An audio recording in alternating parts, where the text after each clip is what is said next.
비운디 구독자 여러분, 그동안 잘 지내셨어요?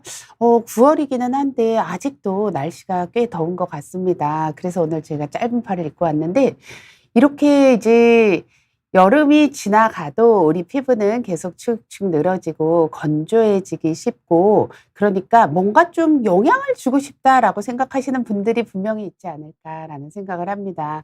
그래서 요새 이제 굉장히 많이 유행을 하는 거기는 한데, 스킨 부스터라고 들어보셨죠?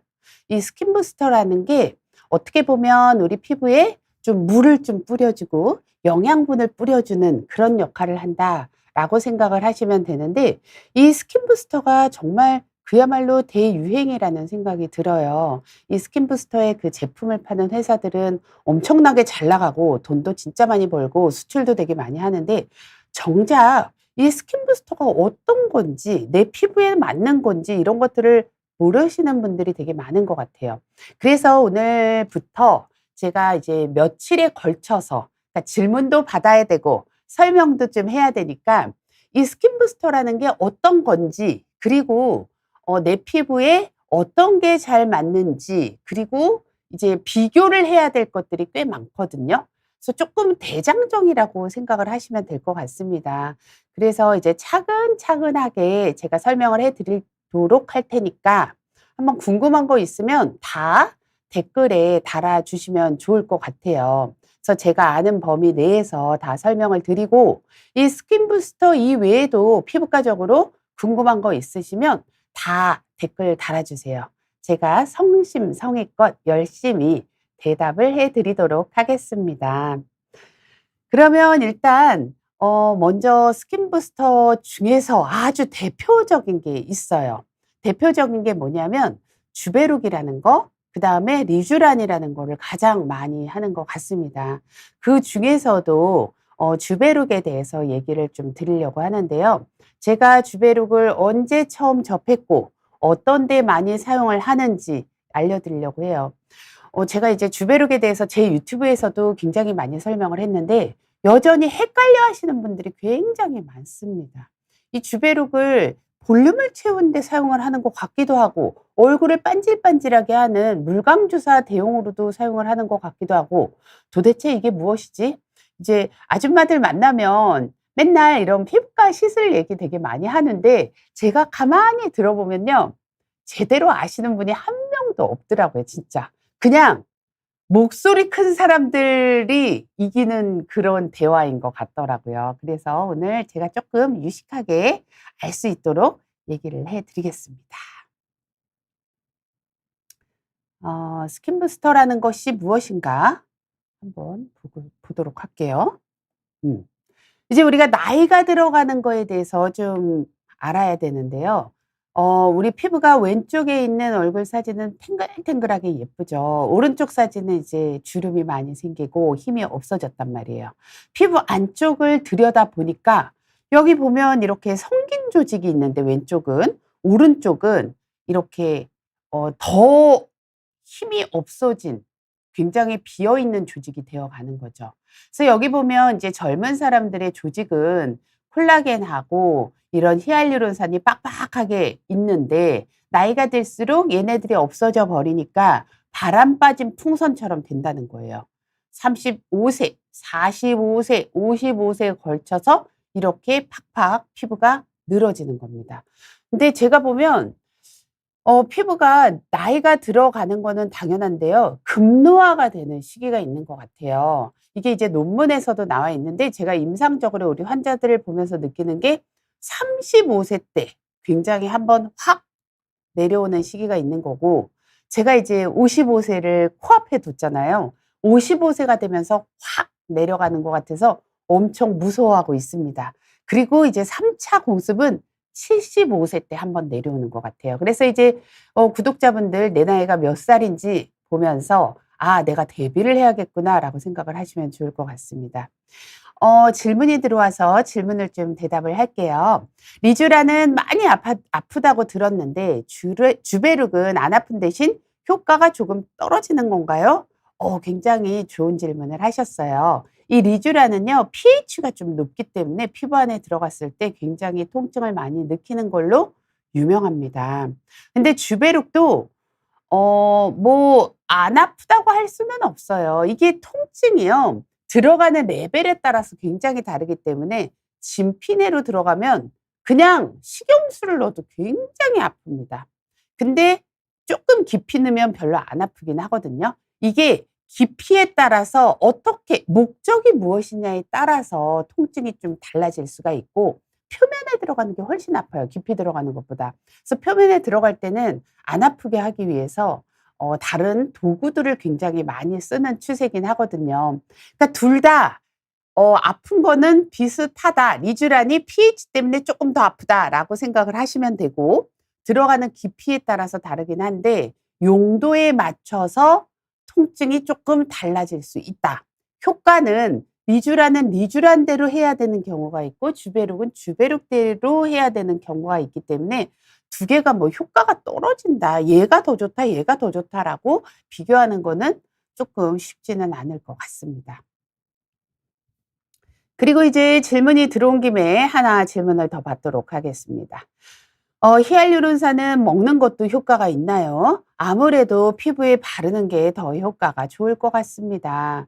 이제 먹는 게 좋냐, 바르는 게 좋냐, 뭐 여러 가지 이제 이론도 있고 히알루론산은요, 분자량에 따라서 조금 달라진다라고 보시면 되는데 콜라겐도 마찬가지고요. 비타민 C도 마찬가지입니다. 다들 먹는 것도 있고 바르는 것도 나와 있단 말이죠.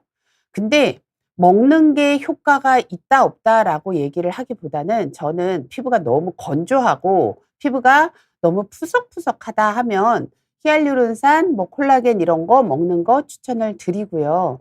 그리고 바르는 것도 보습을 위해서 바르는 거는 도움이 되는데 히알루론산 그 자체, 콜라겐 그 자체가 피부 안쪽으로 흡수되는 거는 생각보다 쉽지가 않아요. 그래서 이게 너무 건조한 경우에는 저는 먹는 것도 추천을 드리고 바르는 거는 히알루론산이 분명히 보습에는 효과가 있으니까 건조한 경우에는 바르는 것도 병행하는 게 좋을 것 같습니다. 비타민 C 같은 경우에도 굉장히 바르는 거는 어 예민하거든요. 굉장히 뭐지? 언스테이블 불안정하기 때문에 비타민 C가 피부 안쪽으로 흡수되는 게 쉽지는 않아요. 그래서 먹는 것도 하고 바르는 것도 하라 그러고 저는 오늘 아침에도 비타민 C는 바르고 왔습니다. 그다음에 꼬부기 님. 오늘 주제와 관련이 없지만 30대 초반인데 아직도 여드름이 납니다. 이게 정상인가요? 어 오늘 주제하고 상관없어도 질문 올리셔도 되니까 얼마든지 올리시기 바랍니다. 여드름이 나는 거요? 정상입니다. 당연히 날 수가 있어요. 30대 초반이라고 나이가 많은 건 절대로 아니고요. 제가 얼굴을 보지는 못했지만 딱 얼굴을 봤을 때 '아 이분은 50 세까지 여드름이 날 수도 있겠구나.'라고 생각되는 경우도 꽤 있거든요. 실제로 60, 70이 돼서도 기름기가 되게 많이 흐르시는 분들이 많아요. 그러니까 30대 초반이면 결코 나이가 많지 않습니다. 그래서 정상이다. 하지만 이분들이 조심해야 되는 게 있는 게 첫 번째, 여드름 나는 거 싫잖아요. 기름기 많은 거 싫잖아요. 먹는 거를 조금 조심하시는 게 좋은데 술 많이 마셔야 되는 시기잖아요. 술 안 드시는 게 되게 좋고요. 그다음에 잠 충분히 자야지 잠을 제대로 못 자고 피곤하면 내 몸에서 코르티솔 분비가 굉장히 많아지면서 피지 분비가 더 많아지기 때문에 조심하셔야 되고요. 그다음에 이제 세 번째로는 어 기름기 많은 것도 뭐 "피부하고 상관이 없다."라는 논문이 예전에는 많았는데요. 요새는 "먹는 것도 관련이 많다."라는 논문들이 많이 나와 있어요. 그래서 유제품이라든지 기름기가 많은 뭐 튀김이라든지 이런 것들이 "기름기하고 상관이 있다."라고 되어 있으니까 먹는 것도 '내가 이걸 먹었을 때 기름이 더 많이 흐르는 것 같아.' 그러면 먹는 것도 조심하시는 게 좋고요. 그리고 이렇게 피지가 많은 사람들이 또 잘못하는 게 바르는 거예요. 내가 피부가 안 좋아서 막 이것저것 귀가 되게 얇아져서 특히 여성분들 같은 경우에는 화장품을 되게 많이 바르시더라고요. 화장품은 정말 최소로 바르시는 게 좋습니다. 기름기가 없는 영양 크림이 아니라 수분 로션 정도 한 가지만 바르시면 되고 가벼운 자외선 차단제 요렇게만 바르시면 끝이에요. 그리고 스킨 바를 때는 닥토, 닦아서 하는 토너 해 주시는 것이 도움이 될 수가 있습니다. 그리고 이제 그다음 질문을 좀 볼게요. 잘못된 건 없어요, 꼬부기님. 그냥 내 체질이 피지 분비가 많은 겁니다. 손습진을 치료 중인데 스테로이드 연고와 보습제 바르는 순서 여쭈어 봅니다. 병원에서는 보습제를 자주 바르라고만 했는데 연고와 보습제 바르는 시점 시에 순서를 여쭤볼게요. 바르고 얼마나 있다가 보습제를 더 바를까요? 아니면 반대의 순서로 바르나요? 연고를 씻어내고 보습제를 바르나요? 그쵸. 사실 의사 입장에서는 이거 별것도 아닌데 환자 입장에서는 굉장히 고민이 될 수가 있을 것 같아요. 그래서 제가 아주 쉬운 방법을 알려드리도록 할게요. 일단 손습지 치료 중이라면 보습을 잘해서 피부 장벽을 잘 쌓아주는 거는 정말 중요하거든요. 근데 스테로이드 연고도 발라야 된단 말이에요. 이럴 때 시간을 좀 정해 놓으세요. 자꾸 딱 끼고 하면 힘드니까 보습제하고 스테로이드 연고를 자기 전에 섞어서 1:1로 섞어서 이렇게 문질러서 손습진을 발라줍니다, 있는 부위에. 그리고 자기 전에 얘기해요, 지금. 그 부엌에 있는 그 폴리 장갑? 이렇게 김치 꺼낼 때 쓰는 장갑 있잖아요. 그걸로 좀 해 놔요.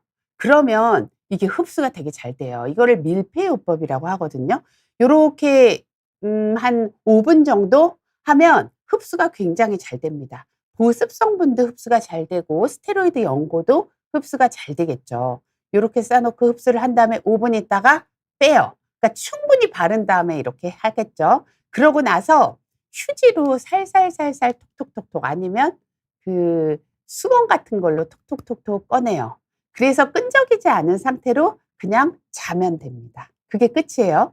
그러고 나서 내가 습진이 너무 심할 때는 낮에도 한 번 더 해 주시면 좋고요. 아주 심하지 않은 경우에는 그냥 요렇게 한 번만 약을 바르시고 낮에는 보습제만 잘 발라서 건조하지 않게 하셔도 되고요. 되게 심한 경우에 내가 직장 가서도 약을 좀 발라야 될 것 같다 하는 경우에는 보습제 바르면서요. 고기에다가 약을 조금 섞어 가지고 요렇게 바르시면 훨씬 더 편해요. 그러면 이 막시무스 초이님처럼 고민하실 필요가 없어요. '이걸 먼저 발라야 되나 닦아야 되나.' 그럼 너무 번거롭잖아요. 그러니까 보습제하고 양을 섞어서 바르시면 좋을 것 같습니다. 그래서 도움이 되셨으면 좋겠고요. 음. 리들샷 어떻게 생각하시나요? 사실 요새 리들샷 너무 엄청 유행이라서 제가 한번 공부를 좀 해 보고 실제로 올리브영에 가서 좀 사서 써 보려 그랬는데 아직 제가 못 써 봤어요. 그래서 써 보고 공부를 하고 제가 다음 시간에 준비를 해서 답을 알려 드리도록 할게요. 쪼끔만 기다려 주세요. 그리고 이제 여드름 흉터 치료 때 스킨 부스터를 사용을 하나요? 여드름 흉터 잘 될 수 있을까요? 그러니까 예전에 이제 이 제가 준비한 내용에도 있는데 한번 그래도 좀 개괄적으로 설명을 드리면 이 스킨 부스터 중에 주베룩이라는 게 제가 처음 접한 게 2018 년인가 19 년이거든요. 그때 흉터 치료로 나온 게 바로 주베룩이라는 겁니다. 그러니까 스킨 부스터 중에 저는 흉터 치료에 가장 많이 이용을 하는 게 바로 이 주베룩이에요. 여드름 흉터 치료가 그래도 꽤 잘 되는 편입니다. 제가 예전에 이제 한 15년 전 이때 여드름 흉터로 가장 많이 쓰던 게 바로 프락셀이에요. 저 레지던트 때 그러니까 2000년 뭐 1997 년, 7년, 8년 이럴 때는 제일 많이 쓰이던 게 박피라는 거였어요. 박피. 여드름 치료 뭐 흉터 나는 싹 한번 갈아엎고 "내 피부 다시 태어날래요." 박피 같은 거 하고 막 3주 동안 어디 못 나가고 이런 거 많이 들어보셨잖아요. 이런 박피를 많이 했었는데 박피나 프락셀이나 요즘은 많이 안 쓰거든요. 그 이유가 뭐냐면 흉터 치료를 위해서 싹 밀어내고 장벽까지 밀어내 버리게 되는 거예요. 그러니까 밀어내는 것만으로 흉터가 치료가 되는 게 아니라 우리가 뭘 얻기 위해서 더 큰 거를 잃어야 되는 거였어요. 피부 장벽이라는 거를 잃어버리는 거였거든요. 그래서 예전에 프락셀하고 나서 내가 얼굴이 빨개졌다, 피부가 예민해졌다, 뭐 예전보다 피부가 나빠졌다라고 얘기를 하는 게 피부 장벽이 손상이 돼서 그런 거거든요. 그래서 저는요. 스킨 부스터가 되게 획기적인 치료라고 생각을 해요. 왜냐하면 이렇게 패인데 퐁퐁 파인 데다가 뭘 넣어서 살이 차오르도록 올라주는 거고, 그다음에 피부 장벽에 전혀 손상이 없고 오히려 피부 장벽을 튼튼하게 하기 위해서거든요. 그런데 이제 이 흉터를 치료하기 위해서 어떤 방법으로 흉터를 치료하느냐. 예를 들어서 여드름 흉터도 종류가 되게 많단 말이에요. 어떤 거는 접시 모양으로 이렇게 흉터가 있고 뾰족뾰족하게 생긴 흉터도 있고, 뭐 모공처럼 생긴 것도 있고, 빨간 흉터도 있고. 흉터 치료가 잘 되는 거는요, 접시 모양 흉터예요. 그리고 볼 쪽의 흉터는 치료가 잘 되는 편입니다. 근데 흉터 치료가 안 되는 부위가 코 부위, 뾰족뾰족한 흉터거든요. 이런 경우에는 시간이 좀 더 오래 걸리고 어느 정도는 마음의 포기도 같이 하라고 제가 꼭 얘기를 드려요. 그래서 흉터 치료가 잘 되는 부위는 양볼 부위하고 이렇게 넓적한 흉터다. 근데 손주사를 통해서 한 땀 한 땀 하나하나 올려주는 게 도움이 될 수가 있다. 한 달 간격으로 3번, 그리고 심한 사람은 5번 정도도 해야 된다. 그리고 이제 전체적으로 좀 얇게 깔아주는 스킨 부스터가 필요한 경우도 있는데, 이거는 모공이 같이 많이 넓어진 경우에는 같이 치료하는 게 도움이 된다. 예전에 깎아내는 치료보다는 훨씬 더 장점이 많다라고 얘기를 드립니다. 그러면 유님 답이 좀 되셨는지 모르겠어요. 그래서 제가 이제 흉터, 지금 어떤 흉터인지는 잘 모르기 때문에 개괄적으로 설명을 드렸으니, 어떤 흉터인지 또 얘기를 해 주시면 거기에 맞게 또 설명을 드릴게요. 꼬부기님, 여드름 흉터는 무조건 레이저 치료를 받아야 하나요? 바르는 걸로는 흉터가 안 없어지나요? 한창 유명한 제품이 있었던 것 같습니다. 지금 질문이 3가지가 있잖아요. 먼저 1번, 여드름 흉터는 무조건 레이저 치료를 받아야 하나요? 제가 아니라고 얘기 드렸죠. 저는 별로 좋아하지 않습니다. 특히 깎아내는 레이저는 저는 되게 반대인 사람이고요. 뭐 지금도 쓰는 의사 선생님들 많으니까 그게 틀렸다라고는 제가 얘기를 할 수는 없지만, 저는 개인적으로 깎아내는 치료는 그다지 좋아하지 않는다. 단지 여드름 흉터 중에서도 붉은 거, 거뭇거뭇한 거, 이런 것들은 레이저 치료를 하는데요. 저는 피부 장벽을 유지해서 건강하게 피부를 치료하는 게 가장 중요한 것 같아서 깎아내는 치료는 하여튼 별로다, 싫다.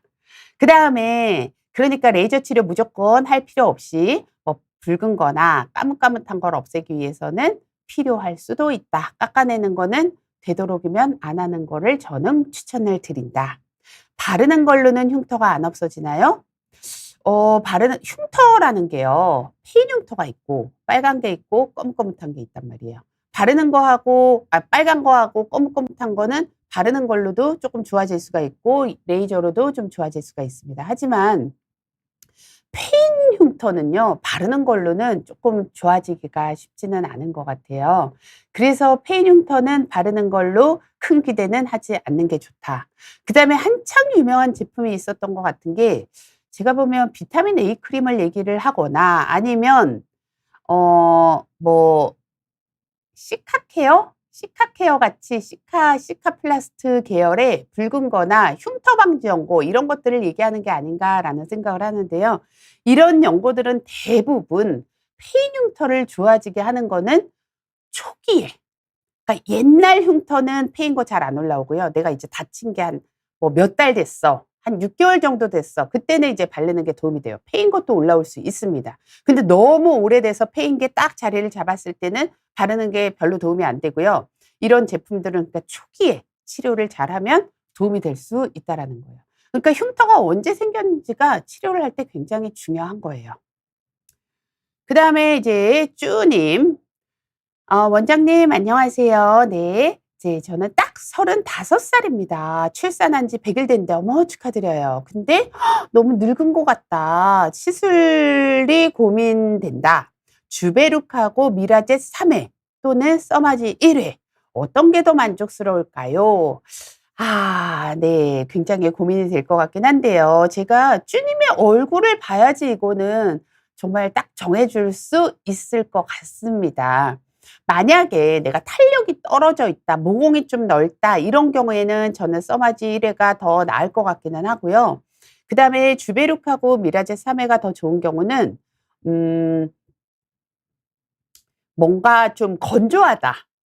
피부가 좀 푸석푸석하다. 이런 경우에 좀 더 나을 것 같기는 한데 만약에 여드름이 좀 있는 피부다라면 이제 주베룩이 더 나을 것 같고, 피부는 매끄러운데 피부가 얇고 피부가 힘이 없다 하는 경우에는 써마지 쪽이 더 나을 것 같기는 해요. 그래서 이 쭈님 둘 다 굉장히 좋은 시술이고 저도 굉장히 개인적으로 좋아하는 시술이니 얼굴 상태에 따라서 결정을 하시는 게 좋을 것 같고요. 출산하고 나서 반드시 한번 얼굴 정리를 하시는 거를 추천을 드리고 싶어요. 굉장히 바쁘고 육아에 힘들겠지만 힘내서 한번 상담 받아 보시고 꼭 치료를 하시는 거를 추천을 드립니다. 그러니까 얼굴에 따라 다르다라는 게 결론이고 꼭 해라라는 게 결론이에요. 그다음에 이제 추가 질문 하시는 분이 계시는데요.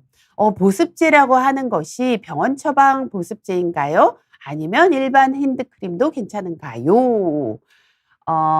둘 다 괜찮아요. 둘 다 괜찮은데 저는 성분을 조금 봤으면 좋겠어요.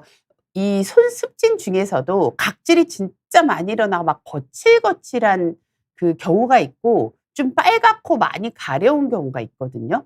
만약에 너무 거친 경우라면 이 성분 중에 유레아라는 성분이나 뭐 아하 성분, 각질을 좀 용해해 주는 성분이 들어간 거를 쓰시는 게 좋을 것 같고요. 병원 처방 보습제는 여기서 다 얘기를 해도 되겠죠. 이제 뭐 제일 대표적인 게 아토베리어나 뭐 제로이드 이런 거 손습진에도 많이 쓸 수가 있거든요. 그런 거 쓰셔도 상관은 없습니다. 근데 손은 워낙 각질층이 두꺼운 부위라서 핸드크림 중에서 아하나 유레아 같은 게 들어있는 거를 쓰시는 게 좋고요. 약국에 가시면 유레아 들어있는 크림 아예 약으로 되어 있는 것도 있거든요. 그런 것들 저는 발 각질 같은 데도 쓸 수 있는데 개인적으로 제가 써 보니까 그 유레아 크림은요 되게 끈적끈적거리더라고요. 그래서 제가 많이 처방을 안 하고 저희 병원에서 쓰는 제품이 있기는 한데 그 아하하고 유레아가 그냥 적당하게 배분이 되어 있는 그런 크림들이 있어요. 그게 시중에는 판매를 하는지 모르겠는데 핸드크림 중에서 유레아 성분하고 아하 성분이 많이 들어간 거 요런 거를 사서 쓰시면 좋을 것 같아요. 집에 만약에 핸드크림이 있다 그러면 그냥 그거 쓰세요, 새로 사지 마시고. 그다음에 이제 박말수 님 질문 보겠습니다. 제 눈 옆에 파란 몽고점이 있어요. 이것 때문에 평생 스트레스입니다. "명에 들었냐?" 하고 하는 사람들의 질문 때문입니다. 파란 몽고점을 없앨 수 있나요? 저는 55 세고요. 지방에서 파란 점을 없애는 곳은 없네요. 레이저로 하면 지운 부분이 하얗게 된다고 하네요. 네. 저도 이제 지금 사진이나 이제 직접 본 게 아니라서 진단이 정확하지는 않은데 아마도 몽고점이라는 거는 엉덩이에 보통 많이 생기는 거고 그거하고 비슷한 오타 반점일 가능성이 가장 많아 보입니다. 이 오타 반점은 눈 옆으로 많이 생기고 한쪽으로 생기는 질환이에요. 보통 어렸을 때부터 많이 있고요. 그래서 이 오타 반점 같은 경우에는 눈 안에 그 하얀 동자도 약간 파랗게 된 경우도 굉장히 많거든요. 근데 이 몽고 반점이 아니라 그 오타 반점은 치료는 할 수는 있습니다. 근데 굉장히 오래 걸려요.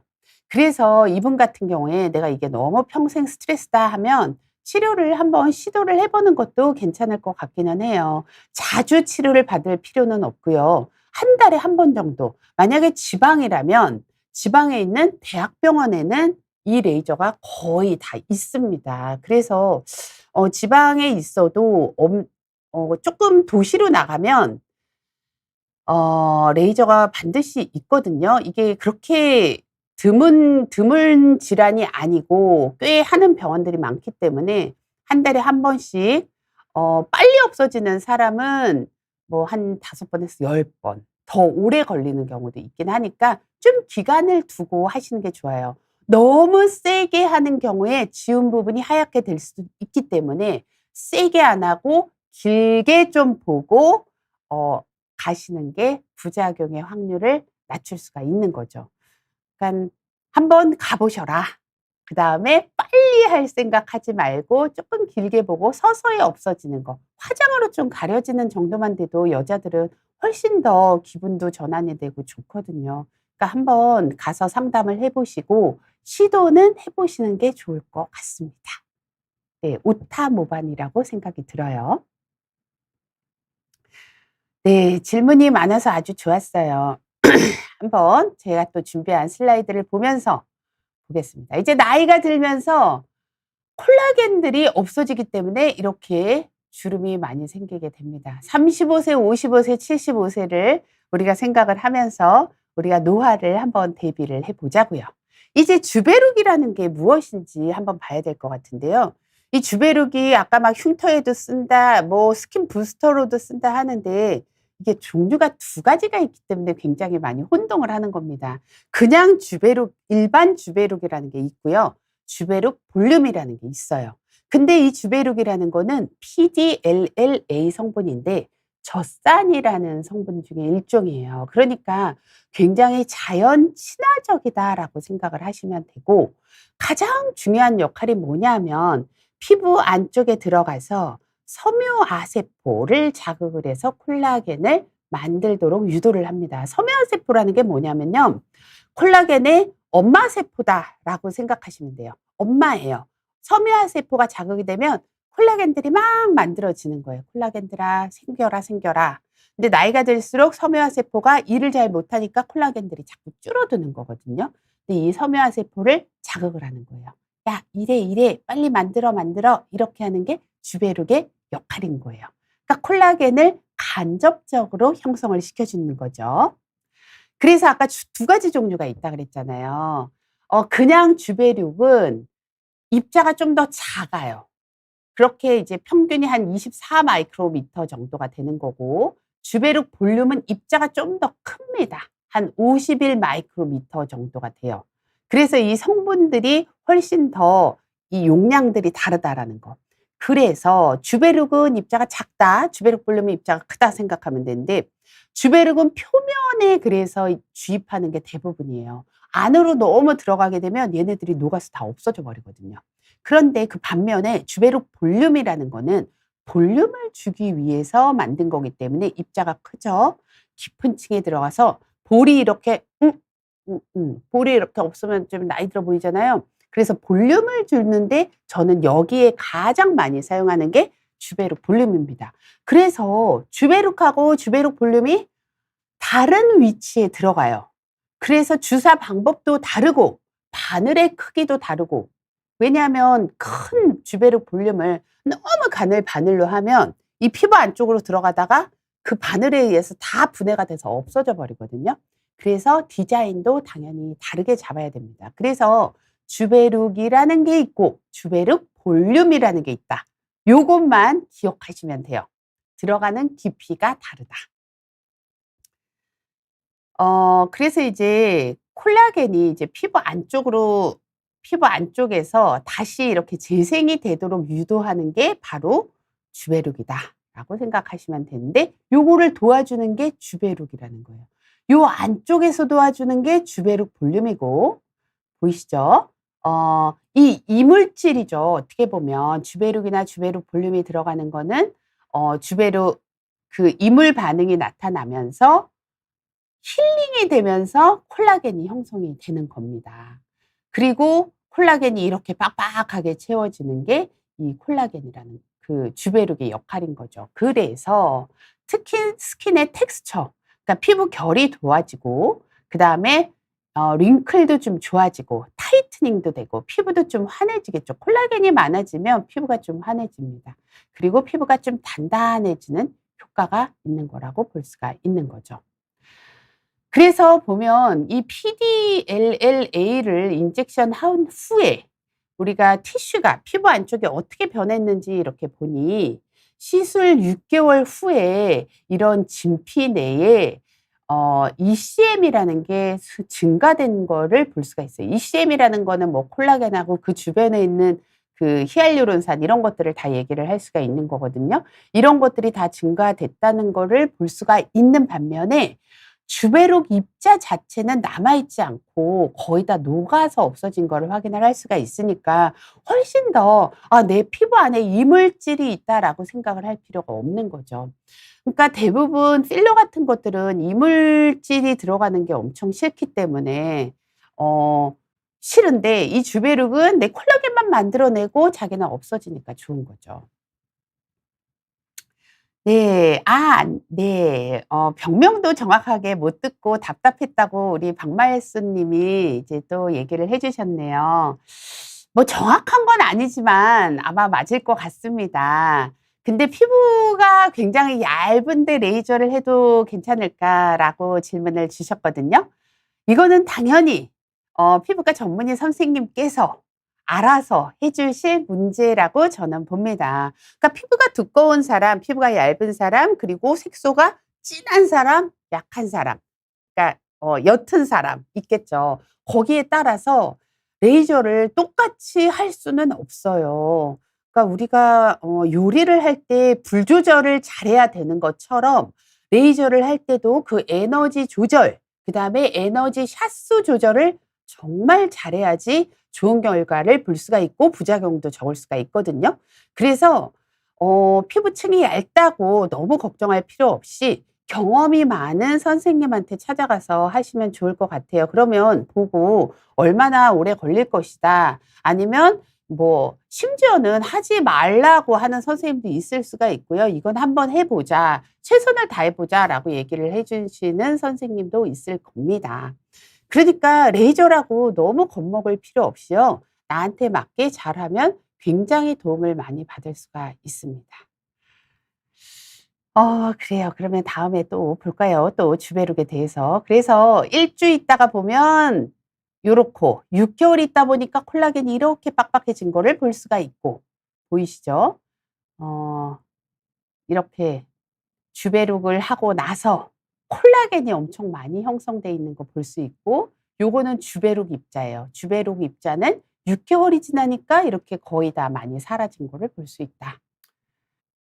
HA 필러라는 거, 우리가 필러라는 거하고 실이라는 거는 요렇게 해 주는 거예요. 그러니까 좀 더 볼륨을 만들어 주는 거, 이렇게 좀 볼륨을 만들어 줘서 좀 탱글탱글하게 해 주는 건데, 주베룩은 어떤 개념으로 생각을 하셔야 되냐면 스킨 부스터로서 약간 피부를 탄탄하게 만들어 주면서 쪼끔 매끄럽게 윤이 나게 해 주는 것까지 해 준다라고 생각을 하시면 됩니다. 지금 뭐 사과의 비유기 때문에 꼭 이렇게 피부가 탱글탱글해지고 막 윤이 나고 이런 거는 절대 아니지만, 굳이 이해를 한다면 그냥 우리가 일반적으로 하는 필러는 이제 좀 볼륨감을 주는 거고, 요거는 볼륨감이 이만큼 커지진 않아요 사실. 제가 해 보면 고것보다는 쪼끔 모자라긴 하지만 다른 부수적인 효과가 있다라고 생각을 하시면 간단할 것 같습니다. 그래서 요것도 쪼끔 어려운 내용이기는 한데, 이 PDLLA랑 PLLA를 주로 많이 이제 비교를 하긴 하거든요. 요 사진을 먼저 보면요. 요게 이제 동글동글하고 얘는 이렇게 뾰족뾰족해요. 이게 이제 지금도 사실 많이 쓰고 선생님들 좋아하는 선생님들 되게 많이 좋아하는데, 스컬트라입니다. 스컬트라 들어보셨죠? 스컬트라라는 게 이 볼살 같은 거 빠진, 그러니까 옛날에 에이즈 환자의 이제 볼살이 너무 꺼진 사람들한테 이제 그거를 미용적으로 치료를 하고 복구를 하기 위해서 많이 사용이 된 건데, 저도 한 2007 년부터 많이 사용은 했거든요. 굉장히 좋습니다. 필러하고 달리 자연스럽게 볼륨이 올라오는 장점이 있기는 한데, 이 구조 자체가 요렇게 뾰족뾰족하다 보니까 좀 결절 같은 게 잘 생기는 단점이 있었어요. 거기에 비해서 이 PDLLA는 요렇게 좀 동글동글한 구형이기 때문에 올라오는 거, 그러니까 볼륨이 이렇게 올라오는 거는 이 PLLA, 그러니까 그 스컬트라보다는 쪼끔 덜해요. 많이 올라오진 않고, 그러다 보니까 횟수도 더 많이 해야 되고 불편한 점이 있는데, 하지만 결절의 부작용은 확연히 없는 것 같아서 좋기는 하고, 요 TG라는 게 이제 전이 유리 온도라고 하는 건데, 온도를 쪼끔만 높여도 녹을 수가 있기 때문에 결절이 생겨도 훨씬 더 치료가 쉽다라는 장점이 있기는 합니다. 하지만 볼루마이징 이펙트는 이것보다는 좀 적은 게 단점이라고 할 수가 있는 거겠죠. 그다음에 이제 그래서 요거를 이제 우리가 비교를 한 거거든요. 이 시술 목적은 요거는 볼륨을 형성하는 거, 이것도 볼륨 형성하는 거, 이런 거. 그다음에 아까 보면 주베룩은 전반적인 피부 개선을 하기 위해서 사용을 한다 그랬잖아요. 그러니까 요거는 여기 빠졌는데 요 진피내에 주로 많이 사용을 합니다. 그다음에 이거는 서브큐라 그래서 이 깊은 곳을 주로 많이 합니다. 근데 이상 반응이 생겼을 때 우리가 어떤 시술을 했을 때 항상 부작용을 생각을 해야 되거든요. 그러니까 어떤 훌륭한 의사라 하더라도 부작용을 피할 수는 없어요. 부작용이 생겼을 때 대처가 가능한 시술인지, 그리고 대처가 조금 빨리빨리 이루어질 수 있는지, 그런 것들을 항상 연구를 하는 게 중요한데, 이 주베룩이나 주베룩 볼륨 같은 경우에는 아까 얘기했죠. 유리 전이 온도가 조금 낮기 때문에 훨씬 더 치료가 용이합니다. 이제 PLLA 같은 경우에는 이제 수술적인 방법을 막 다 제거를 해야 되는 경우도 있는데요. 그래서 너무 욕심내서 하면 미용 치료는 절대 안 된다라는 거를 항상 우리 구독자분들은 어 알고 계셨으면 좋겠어요.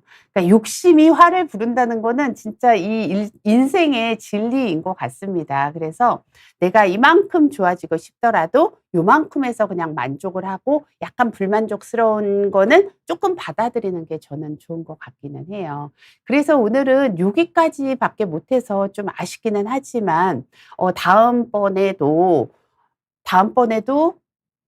좋은 질문과 제가 거기에 대해서 답을 좀 드릴 거고요. 준비 많이 해 주시고요. 질문 준비 많이 해 주시고 저는 거기에 대해서 답변 또 열심히 하고 오늘 다 못한 강의 준비하도록 하겠습니다. 마지막 질문 한번 볼까요? 주베룩은 녹지 않는다고 하는데 맞나요? 제가 이때까지 설명했는데 녹는다고 얘기를 했습니다. 아까 그 사진도 보여줬잖아요. 6개월이 지나면 주베룩은 거의 다 없어져 있는 거 현미경적으로 확인을 했잖아요. 그래서 그나마 안전하게 사용을 할 수가 있는 것 같습니다. 오늘 좀 정신이 없는 녹화였어요. 50분이 그냥 휙 지나갔는데 좀 아쉽지만 저는 오늘 여기서 물러나도록 하고 또 한 달 있다가 뵐게요. 그동안 건강하세요.